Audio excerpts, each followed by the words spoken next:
Let's move on to a concept called equipotential surface. अभी तक हमने पोटेंशियल क्या होता है देखा है। This is a new concept which you will study now. तो मान लीजिए एक रीजन है जहां पे बहुत सारे पॉइंट्स हैं, अलग अलग पॉइंट्स का अलग अलग पोटेंशियल है। जैसे आप देख सकते हैं कुछ कुछ पॉइंट्स का पोटेंशियल 2 वोल्ट्स है, कुछ कुछ पॉइंट्स का पोटेंशियल 5 वोल्ट है। अब इक्विपोटेंशियल सरफेस उस सरफेस को कहते हैं जहां पे V कांस्टेंट होता है। फॉर इंस्टेंस अगर आप देखो ये जो सारे 2 वोल्ट वाले हैं उनको मैं एक सरफेस से जोड़ दूं, वहां पे सारे पॉइंट्स पे पोटेंशियल अगर 2 ही वोल्ट है तो वो एक इक्विपोटेंशियल सरफेस हुआ। सिमिलरली जो 5 वोल्ट वाले वोल्टेज सारे को जोड़ लूं मैं, वो अगर एक ही सरफेस पे लाई करते हैं तो वो दूसरा इक्विपोटेंशियल सरफेस हो गया। सो बेसिकली इक्विपोटेंशियल सरफेस एक ऐसा सरफेस है which is the locus of points जो सिमिलर पोटेंशियल होल्ड करते हैं। सिमिलर पोटेंशियल वाले पॉइंट्स को अगर आप जोड़ दो, जो भी शेप या सरफेस बनता है उसे हम इक्विपोटेंशियल सरफेस बुलाते हैं। तो लेट्स टेक अ रीजन जहां पे एक इलेक्ट्रिक फील्ड एग्जिस्ट करता है, एक चार्ज Q है and that needs to be moved from point A to point B. Point A और point B का डिस्टेंस डेल्टा R है। तो we know that dV is minus E dot dr। ये थोड़ी देर पहले ही हमने देखा था कि delta V minus E dot delta R होता है। तो E dot dr को मैं एक्सपैंड करूं तो वो होगा E dr cos थीटा, जहां पे cos theta is the angle between the electric field and the displacement. तो dV by dr हो गया minus E cos theta. So change in potential, potential gradient बुलाते हैं इसे हम, वो होता है माइनस E cos थीटा। तो थीटा अगर 90 डिग्री हुआ तो dV by dr तो जीरो हो जाएगा क्योंकि cos थीटा जीरो होता है। cos 90 degree is equal to zero.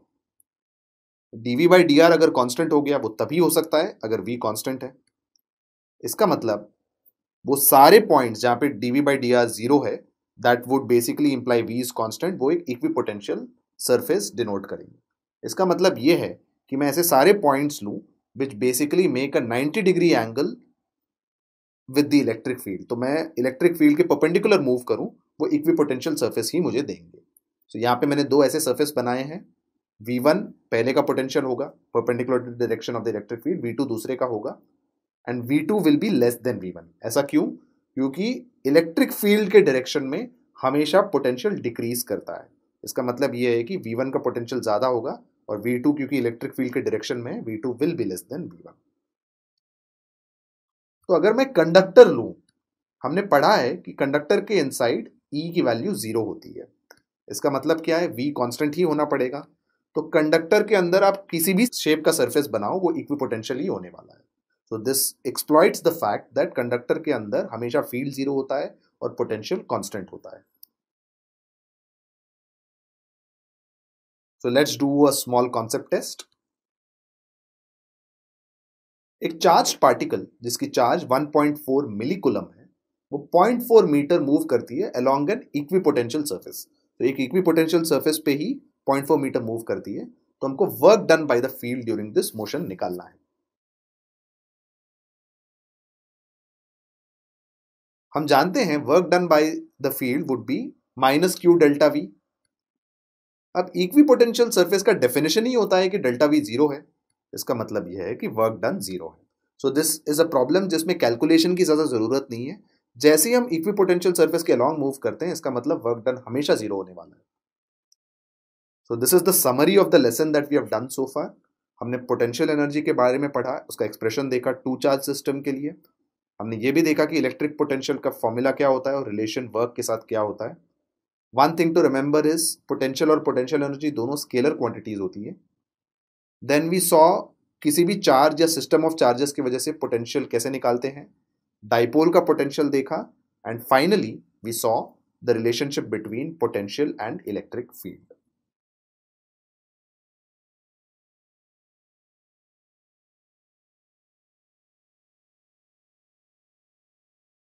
So let us begin with the first part of this lesson। और इस पार्ट में हम इलेक्ट्रोस्टैटिक पोटेंशियल और पोटेंशियल एनर्जी, ये दोनों टर्म्स को समझेंगे और इनके बीच में क्या रिलेशनशिप है ये भी डीपली अंडरस्टैंड करेंगे। The term potential energy is not new to us. हमने पोटेंशियल एनर्जी मैकेनिक्स में भी पढ़ा है और उसका एग्जाम्पल लेके समझते हैं हम और रिकॉल करते हैं। सो लेट्स से एक बॉल है जिसका मास m है, which is lying on the ground. इस बॉल को अगर मुझे ऊपर उठाना है तो I have to apply an upward force F, और ये फोर्स लगाऊं अगर तो ये बॉल ऊपर की तरफ जाएगा एंड लेट से उसकी हाइट h बन जाती है आफ्टर सम टाइम। नाउ इस डिस्प्लेसमेंट में जो वर्क डन है that is equal to mgh। ये mgh आया कैसे? Work done is nothing but force dot displacement.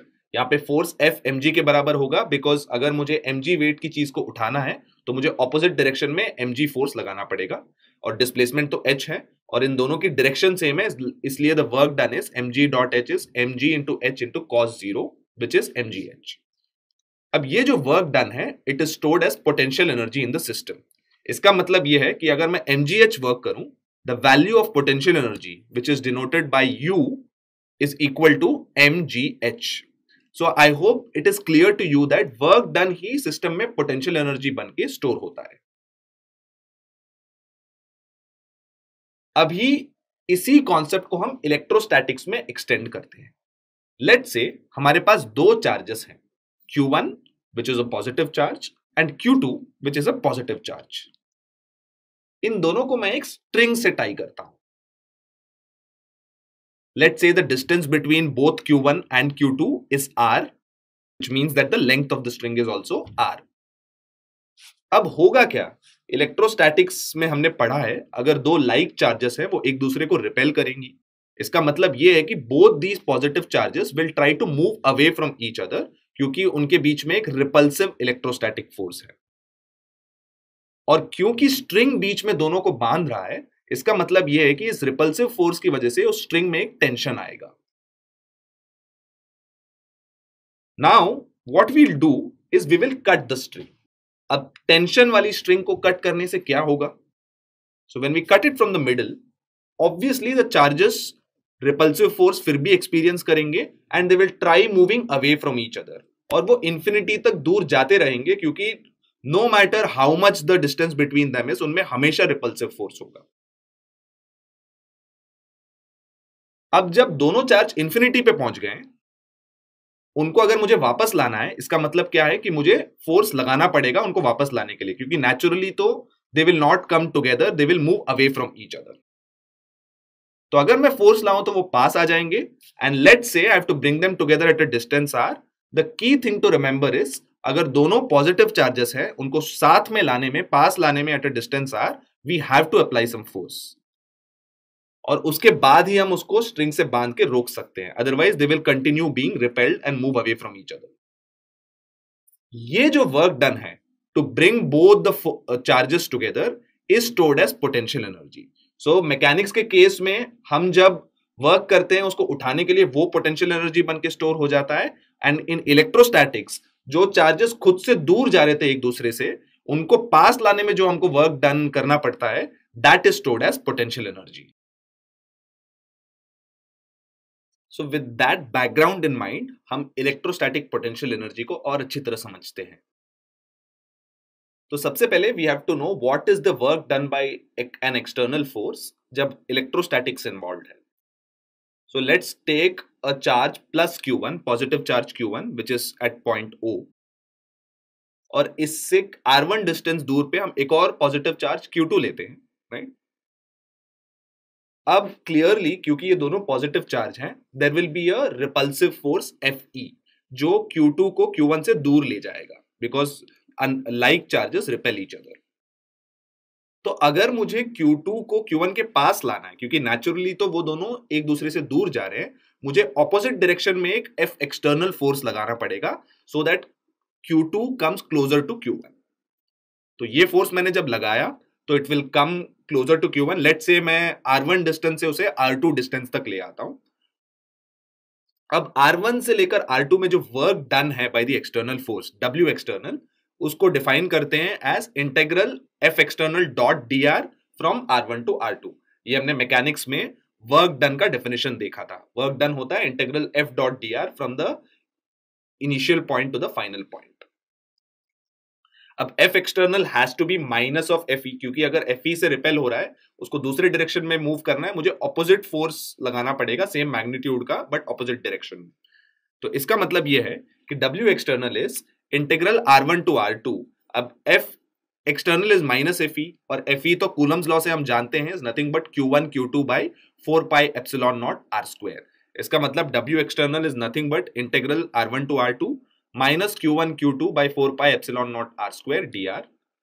अब इसमें Q1 Q2 और एप्सिलॉन नॉट कॉन्स्टेंट्स हैं, 4 पाई भी कॉन्स्टेंट है, वो बाहर आ जाएगा। तो basically you have to integrate minus 1 by R square dr और उसका इंटीग्रल होता है 1 बाई R और लिमिट्स लगाने पे the value of W external becomes Q1 Q2 by 4 pi epsilon naught 1 by R2 minus 1 by R1। So इसका मतलब ये है कि R1 से R2 अगर मुझे R1 डिस्टेंस से R2 डिस्टेंस तक एक चार्ज को मूव करना है, इसमें वर्क डन का एक्सप्रेशन कुछ इस प्रकार है। अब ये वर्क डन हम क्यों इवेल्युएट कर रहे हैं? ताकि हम इलेक्ट्रोस्टैटिक पोटेंशियल एनर्जी निकालें। तो हमने अभी अभी देखा था कि work done by an external forces Q1 Q2 by 4 pi epsilon naught 1 by R2 minus 1 by R1। अब थोड़ी देर पहले लेसन की शुरुआत में हमने देखा था कि work done is stored as potential energy. जो भी हम वर्क डन करते हैं वो final potential energy minus initial potential energy होता है। अब so let's take a state of charges. Initially वो इंफिनिटी पे था और फाइनली वो R पे आ गया। अब इसका मतलब क्या है? R1 इंफिनिटी है और R2 is equal to R जो फाइनल पोजीशन है। अब इंफिनिटी पे हम पोटेंशियल जीरो मानते हैं। ऐसा क्यों? If you remember even in mechanics हम ग्राउंड का पोटेंशियल जीरो मानते हैं क्योंकि हम इंटरेस्टेड हैं चेंज इन पोटेंशियल एनर्जी में, not in the actual potential energy. तो रेफरेंस फ्रेम के लिए किसी एक चीज को हम जीरो मान सकते हैं और इलेक्ट्रोस्टैटिक्स में हम हमेशा इंफिनिटी के पोटेंशियल को जीरो मानेंगे। तो इस केस में what happens is W external then becomes U of R minus U of infinity और U of infinity तो जीरो है। इसका मतलब W of external is equal to U of R और उसको हम ऊपर वाली एक्सप्रेशन में सब्स्टिट्यूट करें as R2 equals R and R1 is infinity, the value of potential at any point becomes, potential energy at any point becomes 1 by 4 pi epsilon naught Q1 Q2 by R। तो यही जो work done है that is stored as the potential energy। If you notice the expression, इस expression में अगर like charges हैं Q1 Q2 दोनों positive हैं या दोनों नेगेटिव हैं तो U विल बी पॉजिटिव, और अगर अनलाइक चार्जेस हैं, एक पॉजिटिव है और एक नेगेटिव है, तो U will be negative. Negative U का मतलब ये है कि हमको वर्क करने की जरूरत नहीं है, वो खुद ब खुद पास में आ जाएंगे, विच इज ऑब्वियस क्योंकि लाइक चार्जेस वैसे भी एक दूसरे को अट्रैक्ट करते हैं, so you don't really need to do a lot of work to get them together. Please remember potential energy एक स्केलर क्वांटिटी है, it's not a vector quantity, और उसकी SI यूनिट जूल होती है। Now let's take a system of charges. Two charge system के लिए तो हमने देख लिया पोटेंशियल एनर्जी क्या होता है। We saw that if there are two charges Q1 and Q2 separated by a distance R12, the potential energy of this two charge system is Q1 Q2 by 4 pi epsilon naught R12।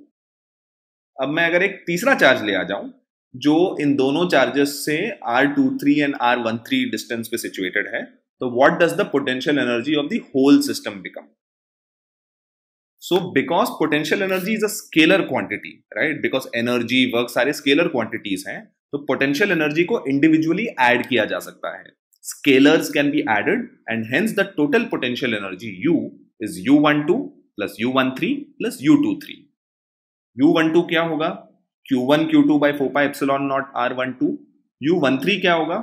Q1 और Q3 को भी वैसे ही treat करना है जैसे Q1 और Q2 को treat किया था हमने, तो U13 हो जाएगा Q1 Q3 by 4 pi epsilon naught R13 and U23 would be Q2 Q3 by 4 pi epsilon naught R23।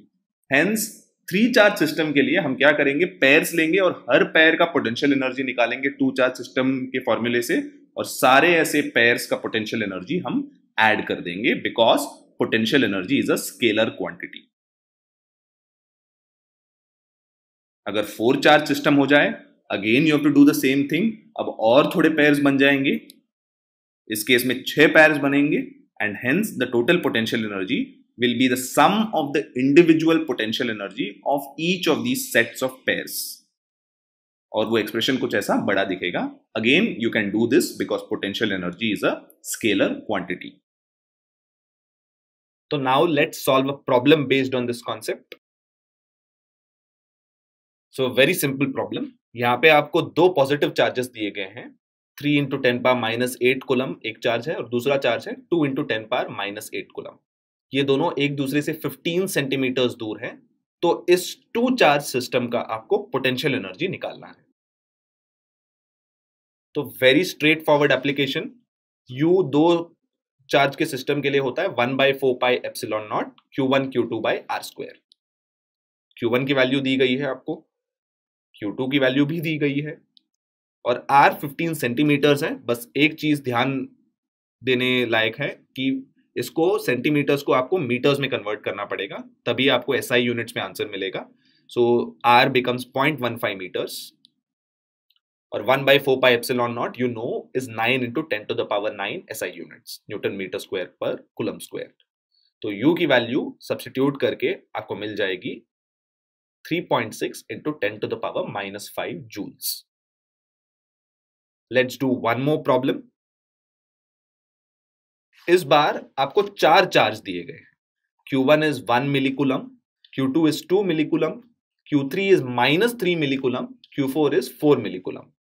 इन चारों चार्जेस को एक स्क्वायर के वर्टिसेस में रखा गया है एंड स्क्वायर का साइड 1 मीटर है। तो आपको इस सिस्टम ऑफ चार्जेस का पोटेंशियल एनर्जी निकालना है। सो ये 4 चार्जेस हैं, स्क्वायर का डिपिक्शन किया गया है यहाँ पे और सारे चार्जेस की वैल्यू लिस्ट की गई है। प्लीज रिमेंबर दैट मैंने Q1 Q2 जो मिलीकूलम में लिखा है उसको मैंने कूलम्स में कन्वर्ट कर दिया by multiplying the charge by 10⁻⁻3। So all the distances मैंने लेबल कर दिए हैं, R12, R23, R34, R14। ये क्योंकि स्क्वायर के साइड्स हैं ये सारे R के बराबर हैं which is equal to 1 metre. जो डायगोनल्स हैं, स्क्वायर का डायगोनल होता है √2 times the side by Pythagoras theorem, √(1² + 1²), तो ये √2 मीटर के बराबर होगा। तो पोटेंशियल एनर्जी जब मुझे निकालना है तो जो साइड्स वाले पेयर्स हैं which is R12, R23, R34, R14, उनका डिस्टेंस कांस्टेंट है। सो उसका एक पार्ट पोटेंशियल एनर्जी होगा the first term in this expression 1/4πε0 R Q1 Q2 Q1 Q3 Q3 Q4 plus Q4 Q1। और जो डायगोनल्स वाले हैं उनका डिस्टेंस अलग है तो अलग एक्सप्रेशन बनेगा क्योंकि उसमें R की वैल्यू चेंज हो गई है। So that has become 1/4πε0 √2R Q1 Q3 plus Q2 Q4। अगर हम वैल्यूज को सब्स्टिट्यूट करें, we know all the values, we get the value of U as -7.62 into 10⁻7 joules। So the key thing to remember here is यहाँ पे एक negative charge है, so please don't forget the sign। So let us now move on to the next part of this lesson which talks about potential energy in an external field। तो अब तक हमने पिछले lesson में ये देखा था कि किसी एक चार्ज की वजह से what is the potential setup in the space। अब हम ये देखने वाले हैं अगर स्पेस में एग्जिस्टिंग फील्ड है तो उस फील्ड की वजह से इस चार्ज की पोटेंशियल एनर्जी कैसे चेंज होती है। अब ये एनालिसिस इस लेसन में हम 2-3 चीजों का करेंगे। सबसे पहले सिंगल चार्ज पर क्या इफेक्ट पड़ती है एक्सटर्नल फील्ड का, that's the first thing that we will see. Then we will see 2 charge system पर what is the effect of an external field अगर हम पोटेंशियल एनर्जी की बात करें। देन फाइनली हम ये देखेंगे कि डाइपोल की पोटेंशियल एनर्जी कैसे वेरी करती है इन एन एक्सटर्नल फील्ड, और हम इस लेसन को एंड करेंगे by studying the electrostatics of conductors. तो let's start understanding potential energy in an external field, और ये हम शुरू करेंगे by studying a single charge in an electric field. So let's say किसी रीजन में एक इलेक्ट्रिक फील्ड E प्रेजेंट है। इस रीजन में एक पॉइंट P सिचुएटेड है जिसकी पोजीशन वेक्टर R है। अब इस पॉइंट P पे पोटेंशियल क्या होगा, that's the first thing to understand. We know that अगर हम फील्ड की वैल्यू जानते हैं तो पोटेंशियल की वैल्यू हम कंप्यूट कर सकते हैं एज -∫E.dr। तो उस फील्ड का डॉट प्रोडक्ट लो पोजीशन वेक्टर के डिफरेंशियल वेक्टर से और उसको इंटीग्रेट करो तो हमें पोटेंशियल की वैल्यू मिल जाती है। तो हमें पोटेंशियल की वैल्यू मिल गई किसी भी पॉइंट P पे। अब हम इस पॉइंट P पर इंफिनिटी से एक चार्ज अगर लेके आते हैं, we know that the work that needs to be done by definition is Q into potential which is Q into V of R, and we also know that potential energy is nothing but the work done, right? तो potential energy of Q at R in an external field is equal to Q into V of R। इसका मतलब ये है किसी भी single charge को हम एक इलेक्ट्रिक फील्ड में ले आते हैं, so the potential energy of that charge due to that field क्या होता है, उस चार्ज को मल्टीप्लाई करो उस पॉइंट के पोटेंशियल से, और वो पॉइंट का पोटेंशियल निकलता है by minus integral E dot D R. अब हम same analysis two charge system के लिए करते हैं। तो हम फिर से एक रीजन लेते हैं जहां पे एक इलेक्ट्रिक फील्ड ई प्रेजेंट है। सबसे पहले यहां पे एक चार्ज लेके आते हैं Q1, इंफिनिटी से we get this to a point P, और हम मान के चलेंगे कि P का पोजीशन वेक्टर R1 है। सो अभी अभी हमने पढ़ा कि इस पॉइंट P पर Q1 को लेके आने के लिए the work done W1 is nothing but Q1 into V of R1। दो चार्ज Q की वैल्यू है Q1, उसको मल्टीप्लाई करो P पे जो पोटेंशियल की वैल्यू है V ऑफ R1, और V ऑफ R1 निकलता कैसे, minus integral E dot D are. इस इंटीग्रल की वैल्यू हमें R1 वेक्टर के लिए निकालनी है। सो इससे हमें पहला वर्क मिल गया पहले चार्ज को लेके आने के लिए। अब पहला चार्ज इस फील्ड में आ गया। अब हम क्या करते हैं, इस पहले चार्ज को रखने के बाद हम दूसरे चार्ज को ले आते हैं एक दूसरे पॉइंट S पर, एंड लेट्स अज्यूम S के ओरिजिन से जो पोजीशन वेक्टर है वो R2 है, और S और P के बीच में जो SP वेक्टर है वो R12 के बराबर है। अब इसका मतलब यह है कि मुझे जो चार्ज Q2 को फील्ड में लेके आने के लिए सबसे पहले तो एक्सटर्नल फील्ड के खिलाफ वर्क करना पड़ेगा, E के खिलाफ वर्क करना पड़ेगा, बट मुझे एक और वर्क करना पड़ेगा Q1 के खिलाफ, क्योंकि अब ना सिर्फ फील्ड प्रेजेंट है, Q1 का एक्सटर्नल फील्ड प्रेजेंट है, Q1 का भी एक फील्ड प्रेजेंट है, तो मुझे इन दोनों को ओवरकम करने के बाद ही मैं Q2 को S पॉइंट पे लेके आ सकता हूं। अब work done against the external field ये बहुत सिंपल है, ये हमने सिंगल चार्ज के लिए जो निकाला that is nothing but Q2 into V of R2. But we also have to compute work done against the field due to Q1. अब इसकी वैल्यू क्या होगी, इसकी वैल्यू हमने देखी प्रीवियस लेसन में, देखा था हमने कि it is nothing but 1/4πε0 into Q1 Q2 by R12। ये कैसे आया, क्योंकि हम जानते हैं कि Q1 की वजह से जो पोटेंशियल है वो है Q1/4πε0 R12, और उस पोटेंशियल को मैं Q2 से मल्टीप्लाई करूं तो मुझे work done against the field due to Q1, Q1 की वजह से जो फील्ड है उसके लिए क्या वर्क करना पड़ रहा है Q2 को, वो मिल जाएगा। इन दोनों वैल्यूज को अगर मैं ऐड कर दूं तो I will get the net work done जो Q2 को S को लाने में लगता है। So W1 is Q1 into V of R1, W2 is Q2 into V of R2 plus 1/4πε0 Q1 Q2 by R12। तो इसका मतलब यह है कि टोटल पोटेंशियल एनर्जी क्या होगा, इन दोनों वर्क का सम ही होगा। So it is nothing but Q1 into V of R1, जो work done to get Q1 होता है, and Q2 into V of R2 plus 1/4πε0 Q1 Q2 by R12, and these last two terms are the work done against the external field plus work done against the field due to Q1.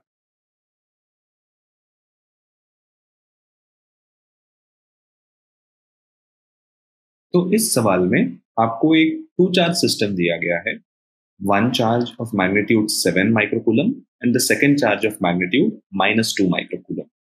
इन दोनों की position दी गई है as -9,0,0 and 9,0,0, where 9 centimeters and -9 centimeters are their positions. इनको एक external field में रखा जाता है E, जिसका variation with the radius vector is given as E equals A into 1/r², और A की वैल्यू आपको दी गई है। हमको इस कॉन्फ़िगरेशन की इलेक्ट्रोस्टैटिक एनर्जी निकालनी है। तो सबसे पहले इलेक्ट्रोस्टैटिक एनर्जी निकालने के लिए हमको voltage as a function of distance पता होना चाहिए, potential energy as a function of distance and potential as a function of distance. हम जानते हैं potential V is equal to -∞ to R E dot D R. ये potential और field का relation होता है, और हमको क्वेश्चन में क्योंकि फील्ड दिया गया है सबसे पहले हमें पोटेंशियल निकालना पड़ेगा। तो अगर हम सब्स्टिट्यूट करें E as A/r², तो हमको मिलता है potential is equal to -∞ to R A/r² dr, और ये होता है A/r के बराबर। So now if you draw a diagram of the situation, Q1 equals 7 microcoulomb, Q2 equals -2 microcoulomb.